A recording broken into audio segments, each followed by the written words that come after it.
बिस्मिल्लाहिर्रहमानिर्रहीम। हम एंजाइम्स वाला चैप्टर पढ़ रहे थे जिसमें हमारा जो टॉपिक था वो था factor affecting the rate of enzyme concentration.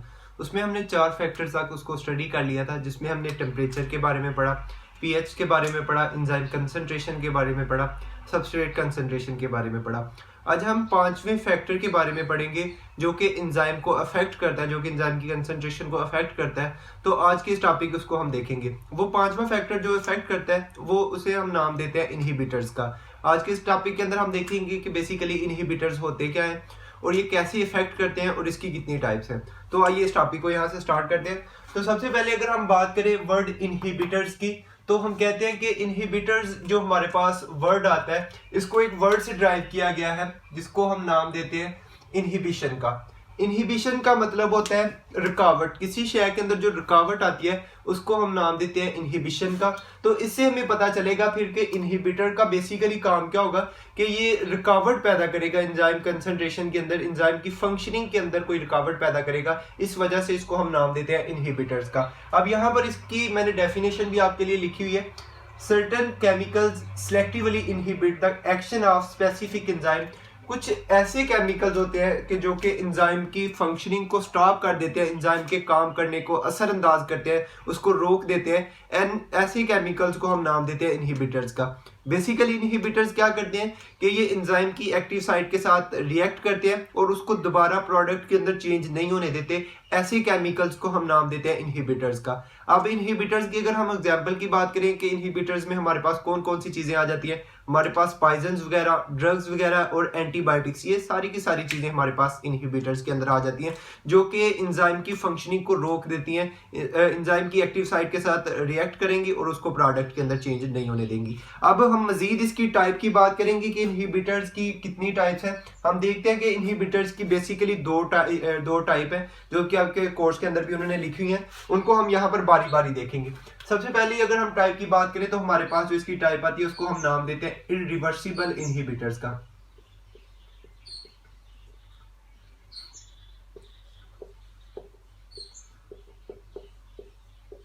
Irreversible inhibitors. अब हम यहाँ पर देखते हैं कि इरिवर्सिबल इनहिबिटर्स क्या होते हैं। अगर सबसे पहले मैं आपके लिए यहाँ पर डेफिनेशन भी लिख देता हूँ ताकि इजीली आप समझ भी जाएं इसको। सम inhibitors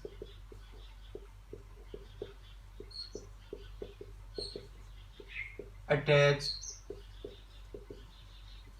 with enzyme by covalent bond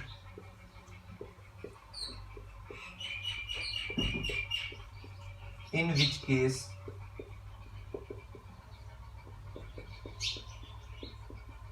inhibition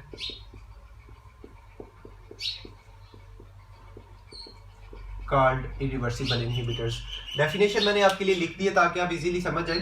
Some inhibitors attach with enzyme by covalent bond in which inhibition is called irreversible inhibitors। ऐसा प्रोसेस जिसमें कोई इनहिबिटर्स एंजाइम के साथ कोवलेंट बॉन्ड बना लेता है तो उसको दोबारा से वो चेंज नहीं होने देता, दोबारा से वो टूटता नहीं। ऐसे इनहिबिटर्स को हम नाम देते हैं इरिवर्सिबल इनहिबिटर्स का। अब हमें पता है कि कोवलेंट बॉन्ड एक स्ट्रॉन्ग बॉन्ड होता है जिसको आसानी के साथ तोड़ा नहीं जा सकता। इस वजह से हम देखते हैं कि जब भी कोई हमारे पास इनहिबिटर्स कोवलेंट बॉन्ड बना लेता है एंजाइम के साथ, उसको दोबारा एंजाइम के अंदर चेंज नहीं किया जा सकता। तो हम कह सकते हैं कि जैसे कि आपने केमिस्ट्री के अंदर रिएक्शन पढ़े थे इरिवर्सिबल रिएक्शन, तो उसमें आपने देखा था कि प्रोडक्ट जो है वो दोबारा से रिएक्टेंट के अंदर चेंज नहीं होती। एक दफा प्रोडक्ट बन जाती है तो वो दोबारा से रिएक्टेंट के अंदर चेंज नहीं होती। सेम इसी तरह आप अगर केस के अंदर देखें तो हमारे पास जब ये इनहिबिटर्स एंजाइम के साथ कोवलेंट बॉन्ड बना लेते हैं तो दोबारा से ये एंजाइम के साथ चेंज नहीं होते, एंजाइम के अंदर चेंज नहीं होते। तो ऐसे इनहिबिटर्स को हम नाम देते हैं इरिवर्सिबल इनहिबिटर्स का। सेकेंड यहाँ पर अगर हम बात करें तो हमारे पास इसकी टाइप आती है reversible inhibitors.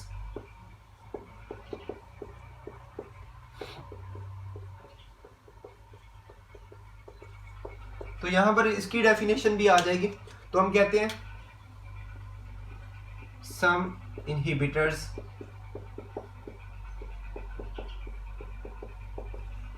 Attach with enzyme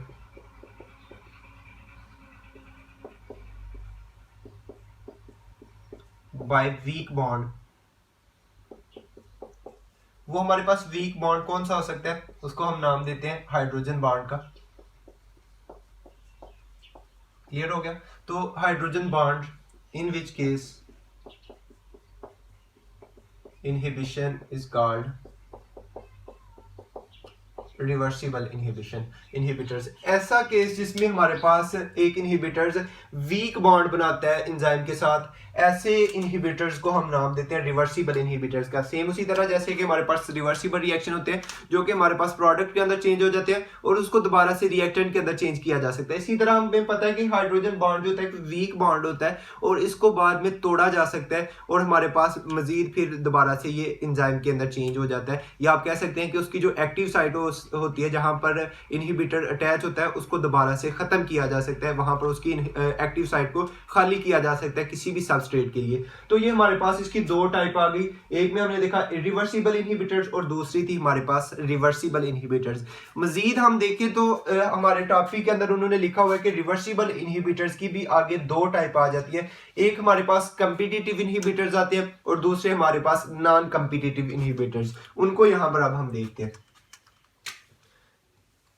अगर यहां पर पहले नंबर पर मैं बात करता हूं कंपिटिटिव इनहिबिटर्स की,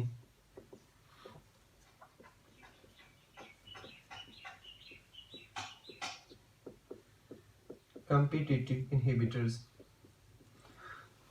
हम यहाँ पर अगर इसके वर्ड के ऊपर देखें तो हमें वर्ड से ही अंदाजा हो जाता है competitive inhibitors. Competitive basically word competition से लिया गया है, कंपटीशन से ड्राइव किया गया है। तो इसको यहाँ पर मैं पहले डेफिनेशन लिखता हूँ ताकि यहाँ पर इसको भी आसानी से हम पढ़ सकें। तो डेफिनेशन जो आपकी बुक के अंदर भी लिखी हुई है उन्होंने, कंपिटिटिव इनहिबिटर्स में आ जाता है, competitive inhibitors has similar shape with similar structure or similar shape to normal substrate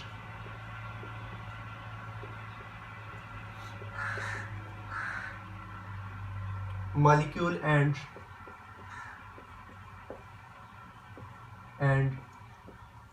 can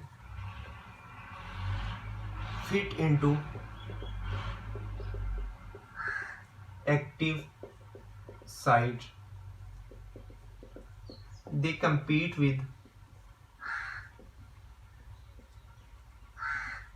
with substrate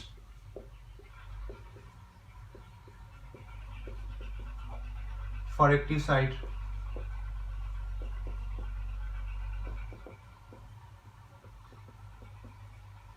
यहाँ पर हमारे पास इसकी डेफिनेशन जो लिखी हुई थी आपकी बुक के अंदर वो मैंने लिख दी है यहाँ पर। Competitive inhibitors has similar shape or structure to normal substrate molecule and can fit into active site. They compete with substrate for active site.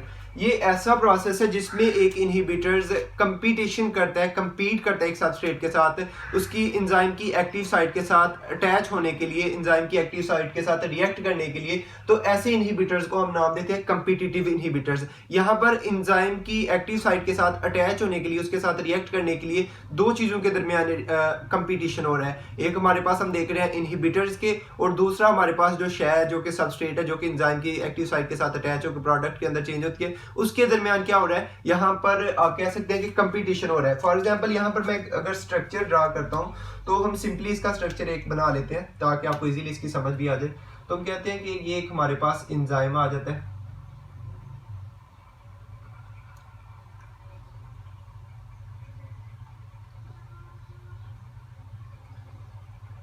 अब ये हमारे पास एक एंजाइम आ गया, ये एंजाइम की हमारे पास एक्टिव साइट है।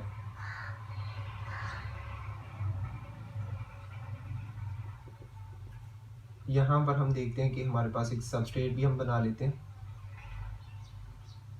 ये हमारे पास आ गई सबस्ट्रेट। अब क्या होता है कि हमारे पास प्रोसेस कि अगर तो हमारे पास ये जो एंजाइम है अगर तो ये सबस्ट्रेट के साथ मिलता है तो हमारे पास प्रोडक्ट बन जाता है फाइनल।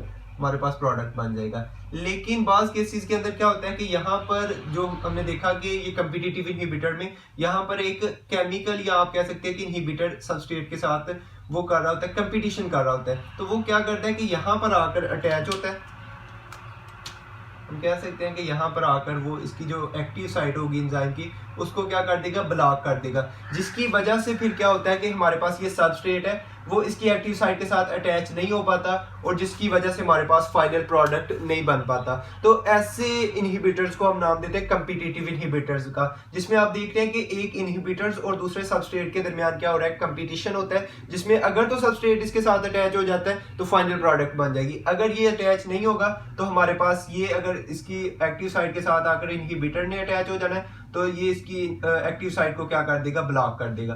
तो ऐसे इनहिबिटर्स को हम नाम देते हैं कम्पिटिटिव इनहिबिटर्स का। अब यहाँ पर ऐसे जो रिएक्शन है कम्पिटिटिव इनहिबिटर्स है, इनको हम ओवरकम कर सकते हैं, इनको हम खत्म कर सकते हैं। कैसे?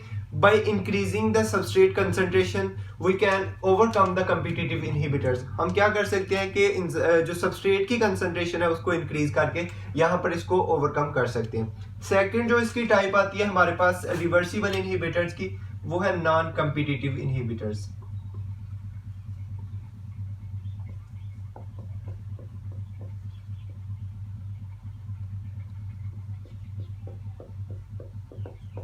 नॉन कम्पिटिटिव इनहिबिटर्स, यहाँ पर डेफिनेशन से ये वर्ड से ये हमें पता चल रहा है कि ऐसे इनहिबिटर्स जहां पर सबस्ट्रेट और इनहिबिटर्स के दरमियान मुकाबला नहीं है, बल्कि इसमें क्या होता है कि इसकी डेफिनेशन अगर मैं लिखना चाहूँ तो वो मैं लिखूंगा,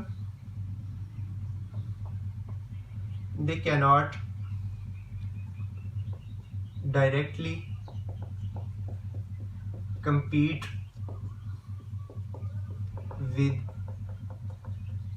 substrate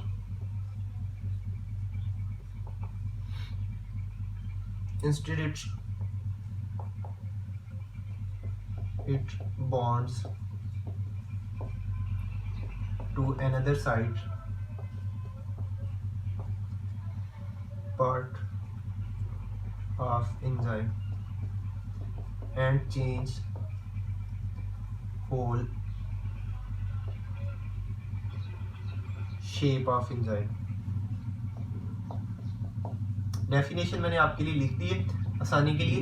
हमारे पास डेफिनेशन आती है, they can not directly compete with substrate, instead it bonds to another part of enzyme and change whole shape of enzyme। ऐसा प्रोसेस जिसमें ये सबस्ट्रेट के साथ तो compete नहीं कर रहा, बल्कि इनहिबिटर्स क्या करता है कि एंजाइम के किसी और पार्ट के साथ अटैच होता है और पूरी की पूरी एंजाइम की जो शेप है उसको चेंज कर देता है और उसकी वजह से इसके साथ जो सबस्ट्रेट है वो अटैच नहीं हो पाता और ना ही वो प्रोडक्ट के अंदर चेंज हो पाता है। तो हमारे पास अगर हम इसको स्ट्रक्चरली देखें तो हम इसका स्ट्रक्चर कुछ इस तरह ड्रा करें, ये हमारे पास एंजाइम आ जाता है,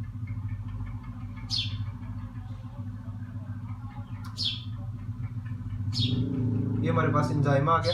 अब इसमें क्या होगा कि ये हमारे पास एक सबस्ट्रेट भी बना लेते हैं।